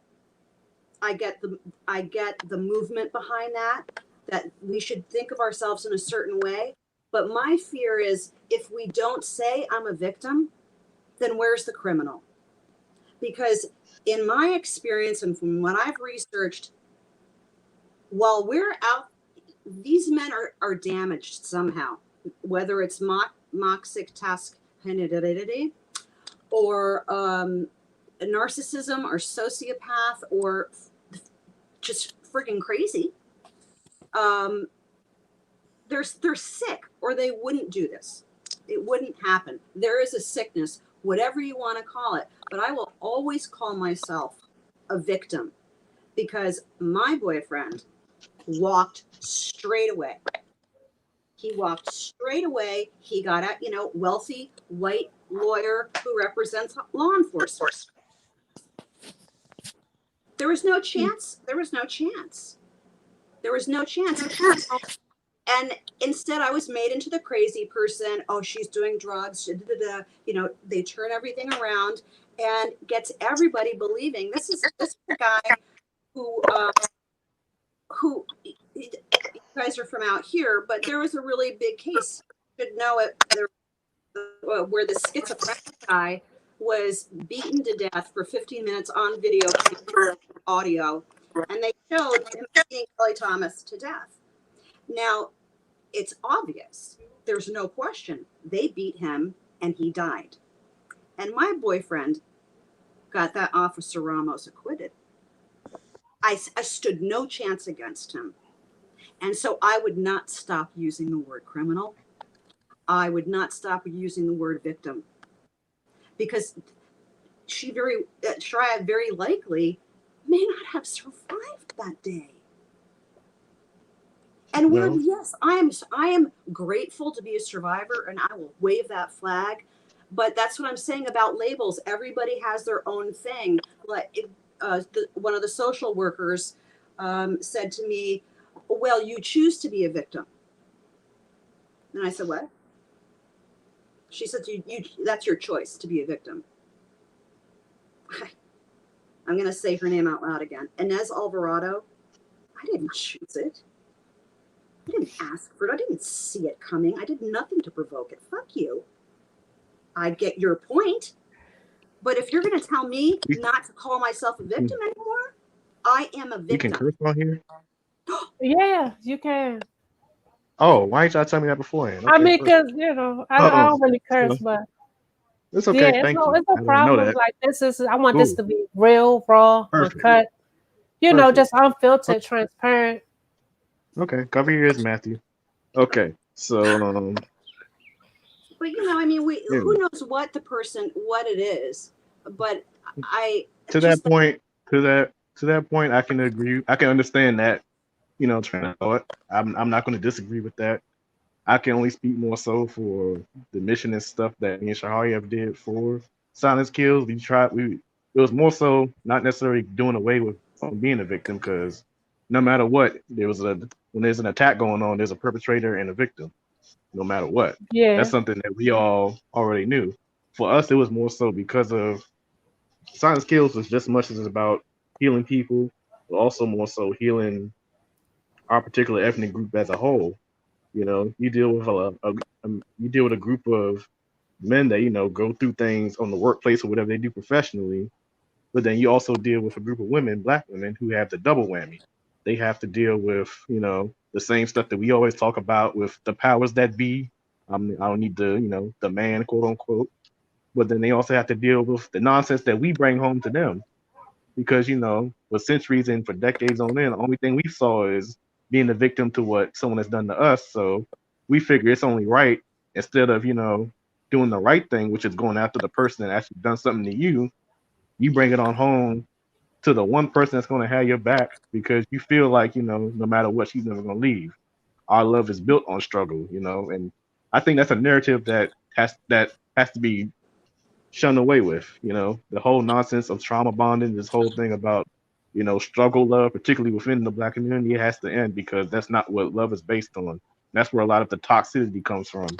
Because wow. as much as there's toxic masculinity, there's also just as much toxic femininity, as they say. Yeah, so so that's actually one of the points that I wanted to get into, but I want to go to the comments first. The Wacky World says males being irresponsible and not having self-control are examples of them not being masculine at all. No, He that's a also very good point says, to make. therefore, calling it toxic masculinity when that person isn't exhibiting masculinity doesn't make sense. So I definitely can see where you're coming from. And Redemption Song says, I used to manage a GYN practice, and the doc also performed cosmetic procedures. Juvederm, vampire facials, and Botox. The woman in Tyson's Corner, which is that like VA or Maryland? The Yes. woman in Tyson's Corner took advantage of one-stop shopping. Hashtag disposable income. Redemption Song also says if you aren't familiar with vampire facials, basically your own blood is used on your face. Google it, it's nuts. I wonder how do they do that? So they like, give you a blood syringe and that sounds That's Are you that from talking the about doesn't the sound surgery right. part? fetish here. Are you Vampire facials. are you talking Josh about the says surgery part? she's talking about a vampire facial. A facial where I guess they take blood and use it on your face Oh, somehow to give you a facial. Josh I says that sounds like it hurts. Yeah, it does. Like that Well, like sounds like a very first, complicated process. But hold on, I want to go back to a comment that it was probably okay. So what the wacky word also says, therefore calling it toxic masculinity when that person isn't exhibiting masculinity doesn't make sense. So for this most recent comment, I can see where you're coming from. I definitely can. Because if a person isn't acting masculine, how could they even, earn that title of showing masculinity? So toxic masculinity may be describing men that aren't too masculine at all when it comes to what a man, is supposed to be. well, right. We, It's all we, we we wrong. see the words man and masculinity very differently. At least I do. When I say somebody is a real man, that has inherent positive traits. When I say someone is showing toxic masculinity, I think about bad things. The toxic things that comes with masculinity. So I guess I could say I agree to a certain extent. Uh, because I do feel like a lot of males, whether you call them men, consider them men, are toxic. So what would you call a toxic boy? What would you call a toxic boy? I guess is the question. We have another comment Drunk. from the Wacky World says, where are the empirical studies proving toxic masculinity actually exists? I'm pretty sure I can Where does find it some stuff. where does it exist? Just go out in the world and observe people every day of your life. Right. You'll see it more and more. Right. That's Yeah, my But so he said like actual studies. I don't know if any actual studies but I'm pretty sure it's information if you know what those things are. And then in terms of domestic violence alone, if you read some of the answer. studies and some of these survivors and victims stories, I'm pretty sure you'll see the same traits that I read off, entitlement, sexism. I'm pretty sure you'll see a lot of those traits, even if they aren't using those words in these cases. So I feel like it does exist, even if there are empirical, psychological studies, sociological studies on them. Hey, Uh, Shira, yeah. I'm gonna go ahead and check out because I'm kind of winding down. Okay. So just All want right. to say bye to everybody. God bless. It's been real. good Until night. next time. Okay. Thank you for joining us. See you next week. Okay, take So care. HB, we have a comment from HB. He says, "Prophet still doing facials with holy water. Y'all just blew his mind with this." HB also said, "I first learned about vampire facials from Kim Kardashian. I'm sure the blood she uses is from a fetus, though. How are you so sure of that?" Oh, And oh. Portia says, "Is it the terminology you don't agree with?" I guess she's talking to HB. The Wacky World says, "Going outside and looking into the world is not empirical." We know that. So, okay, empirical is when you collect data, correct? Wacky Hmm. World, you can go outside and observe to collect data. You can go outside and observe, but if you need to look up actual data, you look it up. There's Look up studies that data. show that the highest numbers of domestic violence cases that are not reported are actually through, unfortunately, Black African American households. Black males to Black women to Black males, particularly when they're of the adolescent ages. We have the highest numbers. We lead the cases. There's no amount of conspiracy theories and nothing that can, especially when you see this stuff every day in your everyday life, especially when you know someone who was a victim of stuff like that. So Like, come on, See, that's how I think of it. I y'all got the some rooms. word Google it. the the words to me when you guys said what the topic was going to be, to me, I was thinking what adults or people in the household, how their behavior can guide a young innocent's behavior and could be if they're toxic enough, or even the mother toxic enough, that that kid is going to grow up with a screwed up way of thinking about women if he's being taught it. And that's why, it's so important to speak out and have leaders. I wish I'll put it on the page. That spoken word guy talks about this very thing, and that's where I thought it was coming from. Okay. We have another comment from Portia. She says, "Is the term toxic masculinity just what you don't agree with, or the components of an abusive man and the effects?" Redemption Song 76 says, "Empirical data is rooted in observation rather than fact. Like, quote, these women in DC are crazy rather than concrete data." I agree with that. Like, you get data from observing, and there are different methods to notate what you're observing. So I agree. Like, it's some things that you just know. Some things that you just know. You don't have to have a study support group or anything to let you know. And then we have another comment from the Wacky World. Nice. So He there. says, "Well, the majority of domestic violence cases are among lesbian relationships. So if one is going to correlate toxic masculinity with DV, then where is the toxic masculinity in lesbian relationships?" Okay, so this is like a two-part question. You I, guys I don't know Uh, this. I don't know it's this. a bunch Hold of on, y'all. Hold on, hold no. on. I don't know the It's a statistics on it's a bunch lesbian relationships. Can you go back to that comic logic?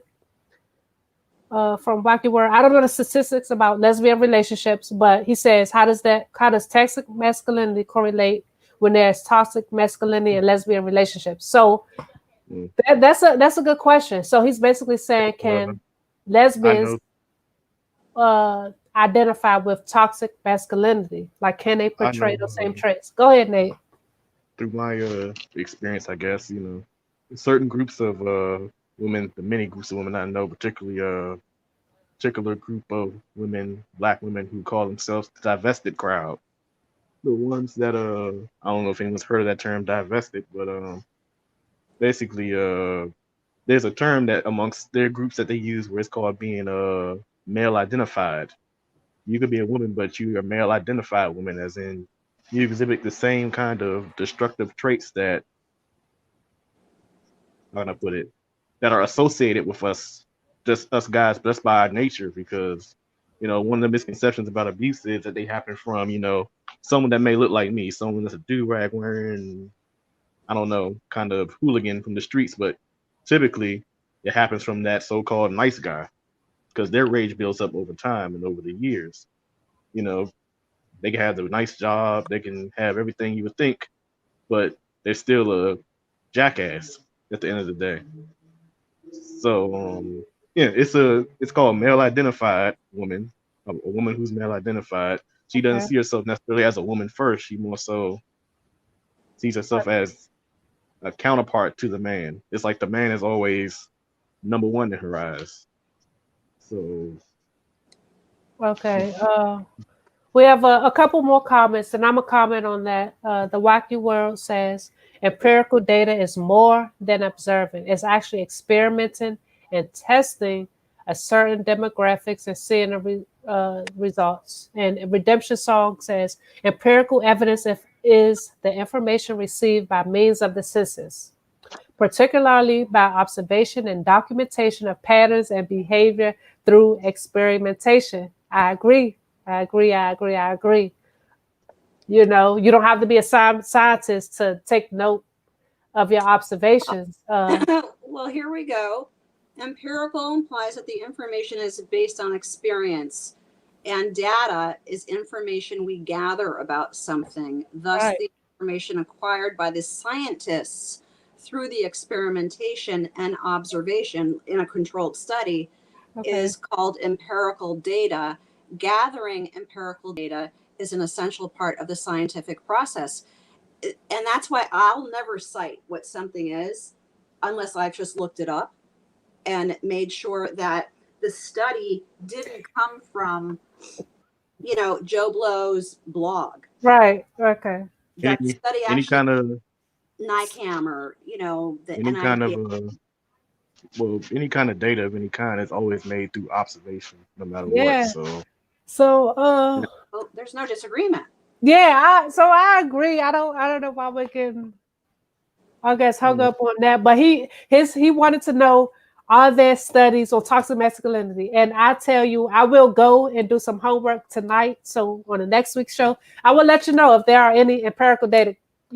I will definitely get back to you. We both pulled it up, so it came Well, yeah, up. that's the definition of empirical data. But he's saying an actual study done by a university professor or scientist that exhibits the effects of mhm. toxic masculinity or what toxic masculinity is. So he wants to know studies that prove that it exists. I tell you what, What I'm gonna lead I'm gonna go back to my alma mater and do an independent study. I'm gonna lock everyone in the room, and you know, toxic masculinity? I love but looking stuff up. Um, let's see. It says it. Harmful. Don't even look at the ones where you don't know, like the name of them. Well, these are coming from leftist newspapers. So you have the New York Times that asks the question, "What is it?" It tells you. There's a lot of stuff. Well, yeah, no. So I'm gonna actually try to find a study, like in an academic journal or something like that. Like, I study psychology as a major, so like Yeah. they have to come from reputable sources like that, like academic journals, databases, stuff like that. Not like the New York Times. I don't think any news station is reputable. But Oh no. I want to go back to the comments. Logic, can you pull up the last comics for me? Redemption song says, I think where we are off a bit is that is not the complete process. It is part of. So the observation is a part of the process. And the wacky word says observation and experimentation.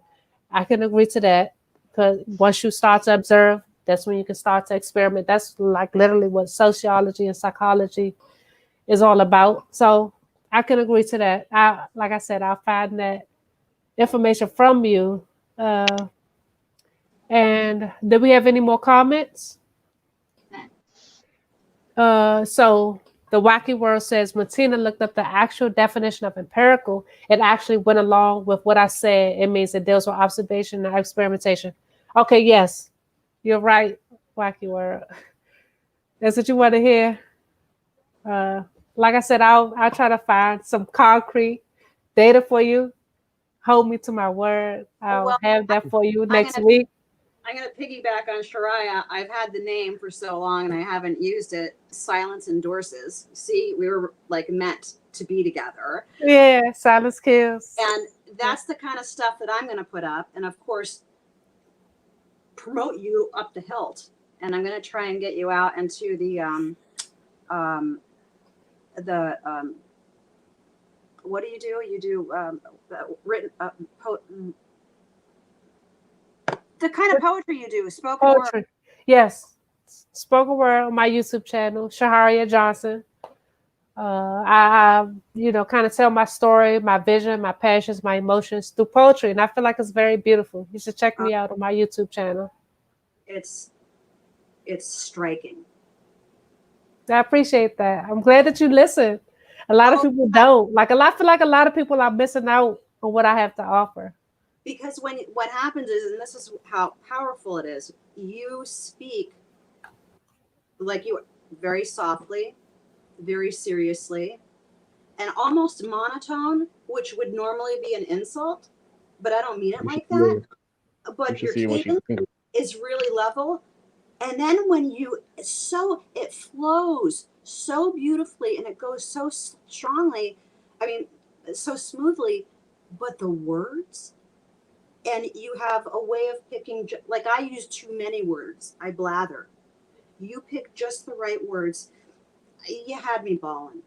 Thank you, thank you. I like that is a big compliment. Like I don't talk a lot. I'm not a very talkative person. I'm very soft spoken, but I speak when necessary. And when I speak, it counts. Like I don't just talk to talk. All of my words matter. Like I a used person to will be miss like what I'm that. saying if they don't listen the first time.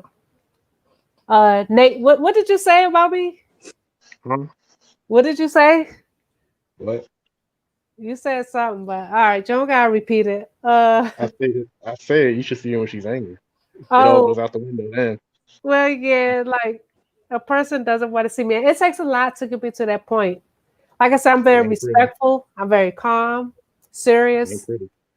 open-minded. Like, so if a person is getting me to that point, something is seriously wrong. That's a It ain't pretty either. sidebar. I don't know what he was talking about anymore. But okay, so one of the Mike, questions I wanted to ask y'all about is toxic femininity, but I guess we can kind of, pick up on that next week. I want to pick up on that next week. It is getting late. I want to thank you all for being on this show. I look forward to seeing you all next Wednesday.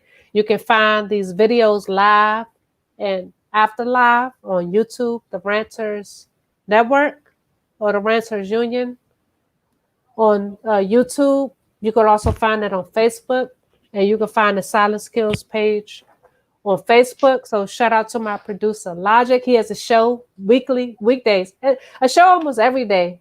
Just look up his YouTube channel, the Ranters Union. And yeah, thank y'all for watching. Thank y'all for listening. And I'll see y'all next week.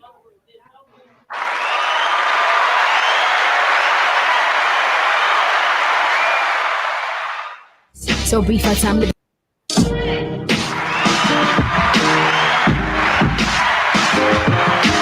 Legs for the miss. So brief our time living this. What words could I spit to express? Complaining, gotta do a less. I get so caught inside my head. So worried that I start to fret. What's good, I tend to forget. Myself is high on the list.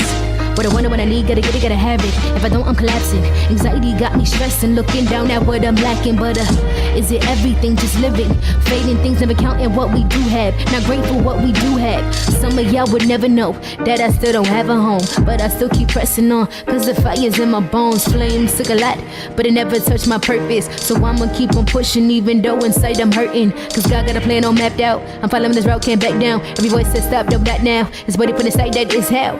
Looking up to heaven, living life, it is a blessing. So I'm saying thank you. So I'm saying thank you.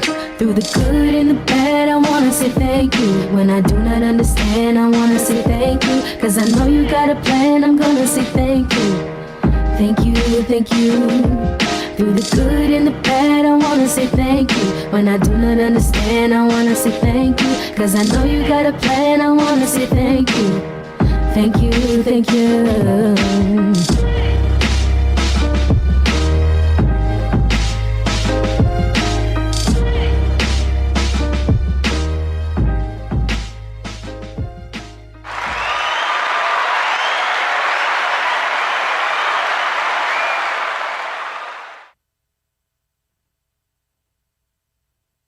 Swerve.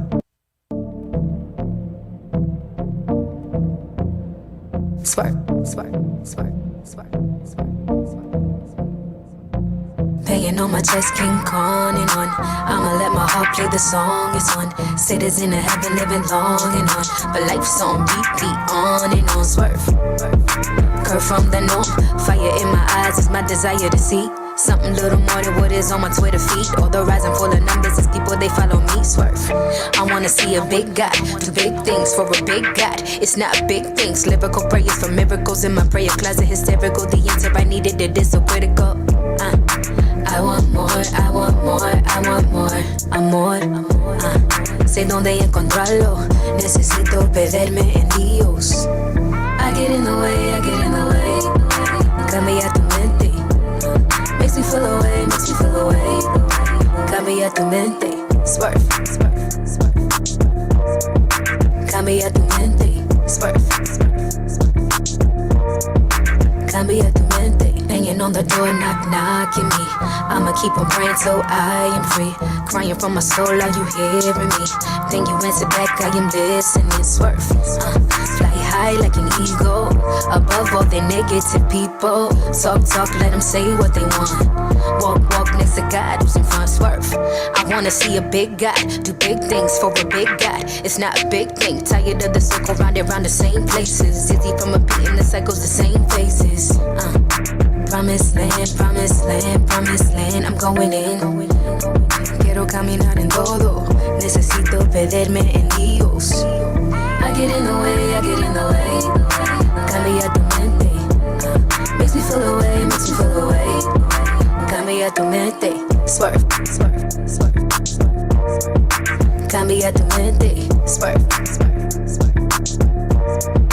Cambia tu mente. I get in the way, I get in the way, in the way, in the way. Makes me feel away, makes me feel away. Cambia tu mente. Swerve, swerve, swerve, swerve.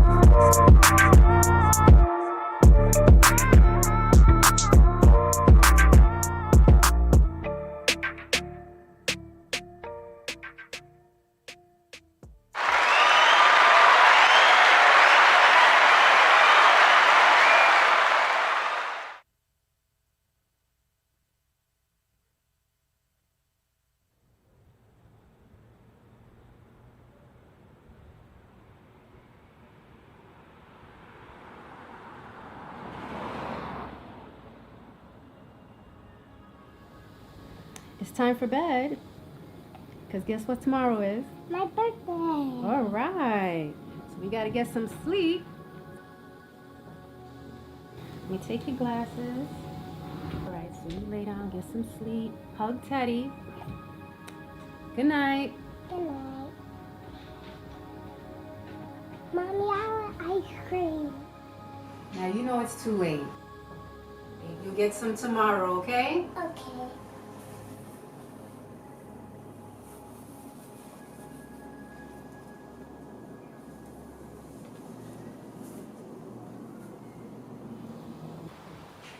Ice cream.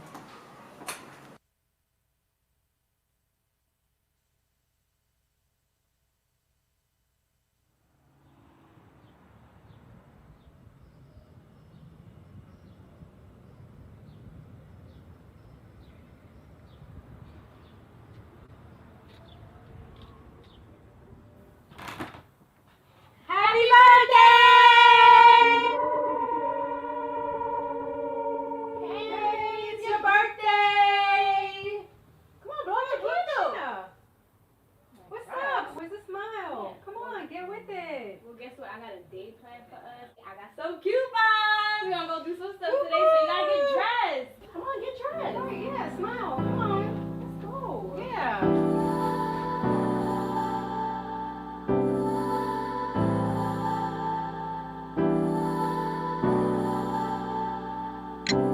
Feels like time is slipping, wondering what I'm doing. I don't know what happened before. I went to bed a little girl and woke up 24.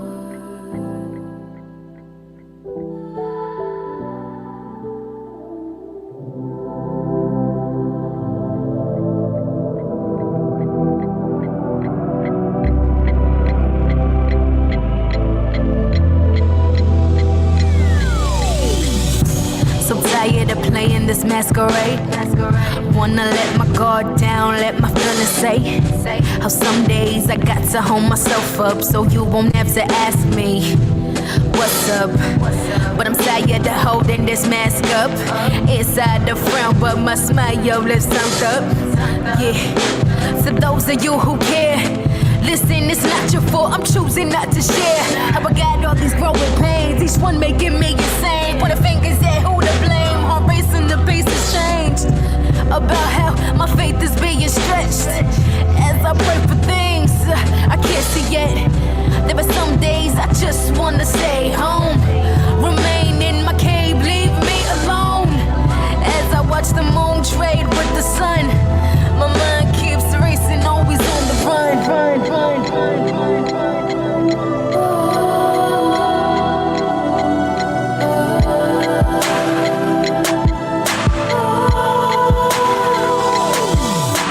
wake up. Feels like time is slipping, wondering what I'm doing. I don't know what happened before. I went to bed a little girl and woke up 24. I went to bed a little girl and woke up 24.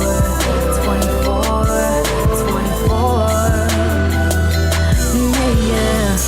They tell me that I'm not old. I know. They tell me that I'm still young. I know. Everybody wanna tell me how I should be feeling. They say your tears are loud, put that cry on silent. Grow up is what you wanna say, but I'm so confused about what defines my age.